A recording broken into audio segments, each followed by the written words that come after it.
Hello, everyone. Welcome to this month's edition of the Connection Diaries. I am Robin Anselmi of Conversant, and I'm joined today by my dear friend, colleague, and guide, Michele Hunt, founder of DreamMakers. Hi, Michele. Hi, it's my pleasure to be here to talk about my number one favorite topic. And what is your number one favorite topic these days? Hashtag love. Yeah, Michele, you and I have both been on a kick about love in the workplace, love in leadership. And the conversation we were just having that I think is really interesting is what makes that so darn hard for organizations to talk about? We know that it is a normal, natural, empowering human emotion, and yet we don't talk about it at work. And I love your perspective on that. So why do you think it's so hard for us to do? I think it's hard for us to do, period. I think it's Mm, hard for us to do in personal relationships. And I also believe that we've been taught that words like love and joy don't belong at work. mm. And I, we've been historically taught that uh, work is an environment that you really pursue your job, your perfection, the results, but it's not about the human connections, when in fact, the human connections uh, are what makes productive, creative, successful work. Yeah. Well, and I in the conversation we were having just a few minutes ago, the thing I love that you said was how much our organizations today are really driven by fear and domination, sort of as the operating system, right? As the way that work gets done, and how much we've seen evolve, particularly throughout COVID, of people having to actually really entrust and empower people, which sort of runs counter to that fear and domination perspective. Yeah, yeah. COVID has turned everything upside down, and we had to rely on people's creativity. We've had to trust people. We can't historically, you know, organizations are built on fear.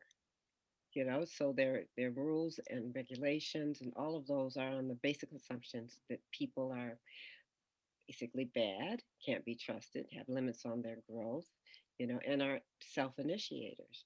Well, with COVID, we've had to trust that people can go home, that they can be driven by the goals and aspirations that collectively we're trying to create. Mhm. And so it's given people a better picture of human capacity Yeah. than the old structures that we put them in, the boxes we put them in, the job descriptions we put them in, which were constrictive, versus liberating. Mhm. And love is liberating. Love is liberating. Yes. Do you think it's also that these times have really shined a light on how interdependent we all are uh, within our organizations? I think we maybe knew that before, but do you think that that's the other thing that's been happening is that we actually really see those interdependencies so much more starkly now than we might have 18 months ago? Oh, I think it's been coming, but I think that COVID really was put it right in our face. You cannot separate uh, people from communities from sorry about my puppy. That's See, right. there's no perfection, right? That's right.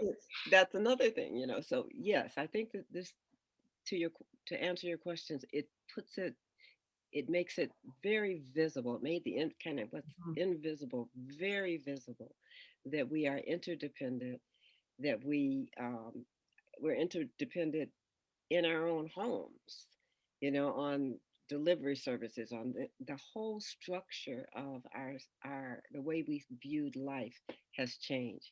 Now, how that impacts work, it's the same thing. We've had to get highly creative, and to do that, we had to come out of our boxes. Mhm. And coming out of our boxes gave us the opportunity to see people's potential, to call on them to do different things in different ways. What would you say today to the leader or the executive who says, like, love's too soft, I can't build that into my organization? What would be your response to that person today? Well, a lot of leaders or people think of love from the intimate standpoint or from the close, compassionate family circles. But I would say to that leader that love is energy.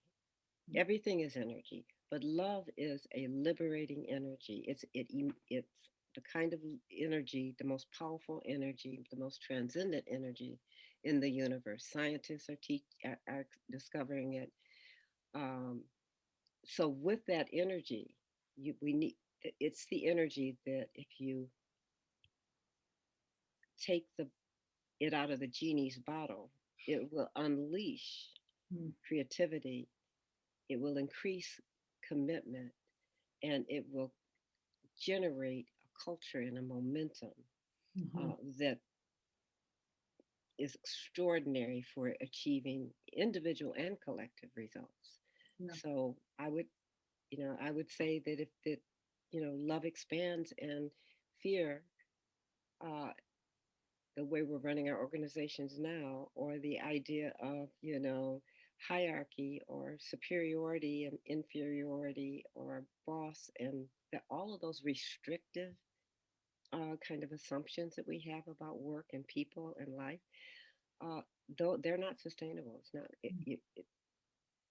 you can't, we've already seen the cost of that. We've seen the cost of that at work. We've seen the cost of that in our environment. We've seen the cost of that through COVID. We've seen the cost of that in the racial unrest and in our nation, the capital being. That is fear and hate. And Mm-hmm. I hate to say it, but our organizations are built on fear and and the belief that some people are superior and some are inferior, and perfection instead of being built on systems designed for breathing, living human beings who Mm-hmm. all have as in Robin's word, have the uh, powerful longing to be loved. Yeah. Right. I think for me, the thing that really jumps out, right, is that fear contracts, right? So if we know this about beings, right, that fear does tend to contract, and that love expands. And so for us as people, as individuals, for our organizations, if you want growth, love is actually the fuel for that, right? Yeah, So how do you actually create safe spaces for people to love and grow together and really nurture those interdependencies? So I think if we want to get out of sort of the scarcity mindset and really move towards abundance in all of our organizations, it's going to take a loving mindset from our leaders to create the places for people to grow and make the contributions they want to make and have the yeah, kind of joy they want to have in their work. yeah. I think I told you earlier that what drew me to Conversant was the fact that you could feel that energy. I could feel the energy from everyone I talked to, and that energy is love. I could feel that. I mean, it's palpable. And so when I met Anne, I could feel that. I could sense it in our conversations. Her conversations came out of respect and a kind of a nurturing of not only human connections, but even the deeper love connections, so that, Mhm. I felt safe. And then when I came in and started working with you folks for the last 6 months, I saw you struggle with really pushing the boundaries to the point where you said, no, love is a core value. It's a promise that we have to have if we believe that joy and human connection really is the powerful force for organizations to create extraordinary things. And I saw you folks individually and collectively come together, and it wasn't, it was a lot of debate, but that trusting something called love made it safe for all of your people from all around the world to have that conversation and feel free to contribute their wildest idea about it. And what you came up with was a beautiful vision and values. I mean, come on, authenticity. Can't have authenticity without love. Community. What makes community? That Mhm. energy of love. Wonder. Wonder is talk about expansive, and love is expands and hate contracts or fear contracts. So wonder, I love you guys' statement. We always want our best days ahead of us, or our best day ahead of us. That is love energy, Mm. and it's a powerful force. Difference. You have to have fundamental love in your heart and your soul and your mind to really have the empathy and understanding and valuing differences and understanding it, that if you bring those differences together, you'll have brilliant results. You'll have brilliant ideas. And then you actually named one of the promises, love. And I love that. I love that. And so, it's why I chose to work. Love was the attractor for me to Conversant. Mm. Yeah. And you're the reason, Robin, that I've taken that next bold step to overtly write about it. Uh, that love as a core leadership value and as an organizing principle for for organizations and society, business and society. And it's because of watching you and listening to you and experiencing the people that converse it.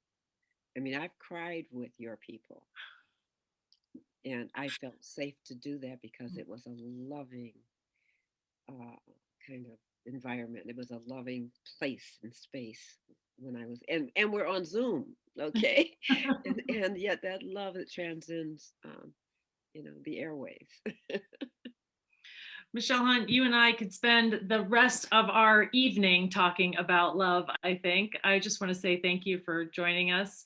Everybody, thanks for joining us for this month's Connection Diary. I would challenge all of you, if growth and abundance are important for your business, start thinking about what's the place that love takes up in your leadership and in your organizations. Thanks, everybody. Have a great day.